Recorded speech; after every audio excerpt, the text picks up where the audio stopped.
পাইছি নববর্ষের আজ সকালবেলা আদ্যা মায়ের মন্দিরের সামনে এই ইমামি কোম্পানি থেকে বিনা পয়সায় এই স্যাম্পেল হেয়ার অয়েলের দিচ্ছে। আরে বাবা, গিফট তো বলে কথা, সেটা যেভাবেই পাই না কেন, পেলাম তো। তা আমি বললাম যে যাদের মাথায় টাক আছে তারাও কি পাবে? বলল ওমা, বলল যে তারা নাকি আরও বেশি পাবে। তার কারণ হচ্ছে তাদের যদি মাথায় চুল গজায় সেই কারণে। তা আমি এই তেল মেখে মাথা কি ঠান্ডা হবে মানুষের? বেশিরভাগ মানুষ তো সকালবেলা ঘুম থেকে উঠে না রাগী হুলো বেড়ালের মতো মুখটা করে থাকে। আর কেউ কেউ আছে সকালবেলা উঠে প্রথমে সূর্য প্রণাম করে, সূর্য প্রণাম করে তারপর শুরু হয় নালিশ নালিশ নালিশ আর নালিশ, সবার বিরুদ্ধে খালি নালিশ। নববর্ষের শুভেচ্ছাও জানাতে ভুলে গেছি। অবশ্য দিদি বলেছে শুভ নন্দন, ওই শুভেচ্ছাই হোক শুভ নন্দনই হোক। এই নববর্ষটা হচ্ছে গরম। এই যেমন আমি এখন ঘর্মাক্ত, এইমাত্র ফিরলাম। আর শীতকালের যে নববর্ষ 1 জানুয়ারি, সেটা আবার শীতল। আমাদের দুটো নববর্ষ, আবার নববর্ষ আবার দুদিন, বাংলাদেশে আবার গতকাল হয়ে গেছে। মানে ক্যাচাল মানে সব কিছুতে নববর্ষ সংকট। যদি সত্যজিৎ রায় থাকতো তাহলে হয়তো লিখতো, বা শিবরাম চক্রবর্তী থাকলে। যাই হোক, নববর্ষ সংকটের দরকার নেই। তবে আপনাদের একটা কথা বলে রাখি, সবাই যদি আনন্দে থাকতে চান ওই রাগী হুলো বেড়ালের মতো মুখটা করে থাকবেন না। রাস্তায় বা পরিচিতর মধ্যে কোনো মোটা মানুষ দেখলে বলবেন যে আগের থেকে তোমাকে রোগা লাগছে, ভুঁড়িটা দেখছি দিনকে দিন কমে যাচ্ছে। আর যদি রোগা মানুষ হয় ঠিক উল্টোটা বলবেন, দেখবেন আপনাকে নোবেল প্রাইজও দিয়ে দিতে পারে।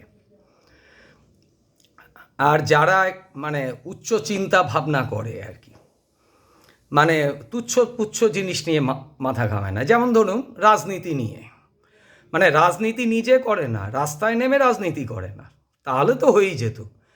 নিজে রাজনীতি করবে না, কিন্তু জানে না এমন কিছু নেই। এই বিভিন্ন ব্যাপারে ভগবান আছে কি নেই। যদি বলেন যে 5টা মিনিট ধ্যান করে দেখাও, দুটো পদ্মাসনে বসে, ওই হাঁটু এমন কনকন ঝনঝন ঝনঝন করে উঠবে।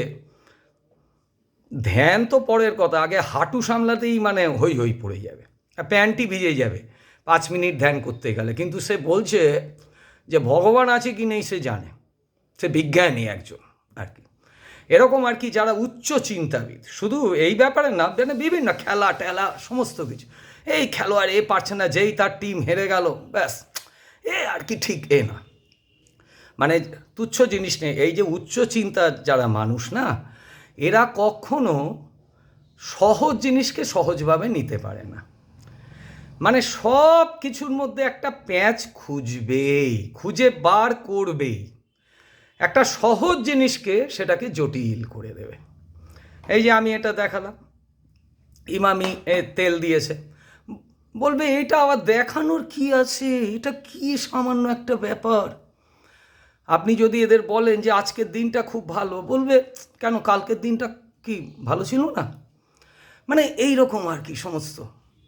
যাক, শুনুন, আজকে ওই যে নববর্ষই ধরুন, ঠান্ডা বা গরম, একটা কথা আপনাদের স্মরণ করিয়ে দিই, কারণ আপনাদের যদি মনে না থাকে। আর ঠিক 6 মাস বাদে শারদীয়া দুর্গোৎসব। হ্যাঁ, বাসন্তী যে নবরাত্রি, সেটায় শুধু পুজো টুজো হয়, সেটায় তো উৎসব হয় না। কিন্তু শারদীয়া নবরাত্রিতে উৎসব হয়। আর সেই সময় ড্রেস দেখানো, লোককে জ্বালানো অন্যের মনের মধ্যে হিংসা হ্যাঁ, হিংসায় বা অম্বল টম্বল হয় তা ঠিক আছে, সেটা অন্য ব্যাপার। অন্যকে দেখানো, আপনি যদি একটা কনফিডেন্টলি ড্রেস পরে, নিজের পছন্দের ড্রেস পরে রাস্তায় বেরোতে চান, যদি দেখাতে চান, এখন থেকে স্ট্রিক্ট ডায়েট, স্ট্রং লিভিংয়ের উপর জোর দিন। একদম পরিষ্কার খাওয়া দাওয়া করুন। একেবারে এই যে গরমটা পড়েছে, আমরা যারা কায়িক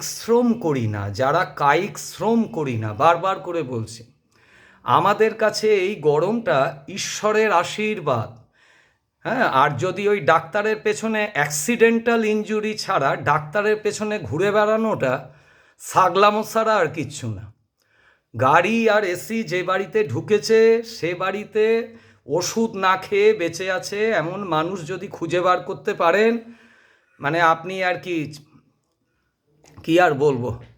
যাই হোক, ওই জন্য এই যে টাইমটা না, এই যে 6 মাস বাদে যে দুর্গা পুজো আসছে, যদি সেই সময় একদম অ্যাবসলিউটলি ফিটনেসে এতে পৌঁছে যেতে চান, এখন থেকে স্ট্রিক্ট ডায়েট, স্ট্রং লিভিংয়ের উপর জোর দিন, ক্লিন মানে ইটিং একদম। সেটা ভালো কথা বলে দিলাম। আর না হলে না হলে ওই আজকে এই প্যাথোলজিক্যাল সেন্টার, কালকে ওইখানে ওই ডাক্তার ভালো না, এই ডাক্তার ভালো না, ওই ডাক্তারের পেছনে ঘুরে বেড়াবেন আর হাউতাস করবেন। যাক, সবাইকে নববর্ষের ওই শুভনন্দন বা শুভেচ্ছা না কি বলে, ওই সব একটা